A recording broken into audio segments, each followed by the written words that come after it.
now that we're talking about the vote, you know what's really annoying to people like, I don't know, old man Lou Dobbs and whatnot, is when they can't go on air and give a definitive answer as to who won an election if it's super close. Now, we didn't see them complain about this in past elections, just this one, because it turns out that we just had a midterm that had 49% of voters. It's not enough. Should be closer to like 95%. But it is the highest turnout rate for a midterm in 104 years in this country. By far the highest number of voters, 115 million voters. But in terms of percentage, the highest percentage in 104 years. This is where the libertarian pundit comes in and goes, that's why we need to control our population, to get it back down to where it was 105 years ago so we can get midterm participation up. But with that said, many people voted absentee.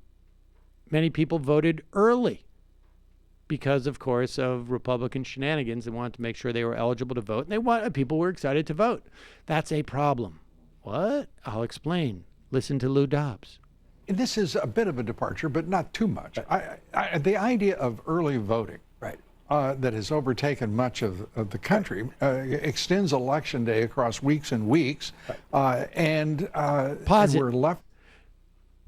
It does not extend election day over weeks and weeks, because that would mean you would start on election day and it would go much further. No, election day ends at the exact same time that it has always ended, folks. It's not a Tuesday that lasts 3 weeks now? No, it's not a Tuesday that lasts until December. But like, if you love democracy, wouldn't you want it to last as long as possible? Well, you need a result at one point, but you should count all the ballots. That's all we're talking about. Somebody said it's a republic, not a democracy. Boy, that was a great point.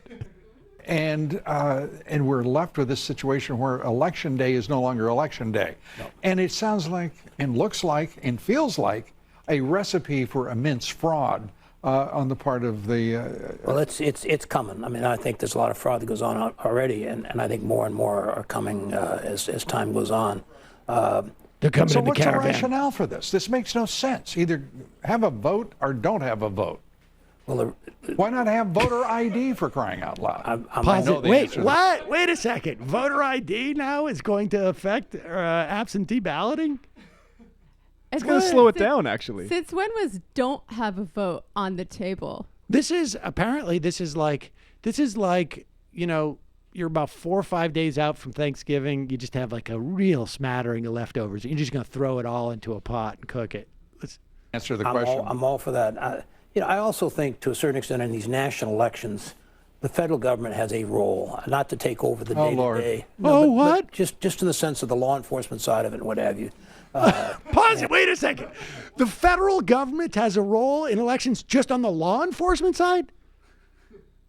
Like, Luke, calm down. I mean by not letting black people vote. There is a way to ensure federal law enforcement to get involved. That means you passed a standard on a federal level. You're going to have the federal election police force come in and have to learn the rules from 50 different states.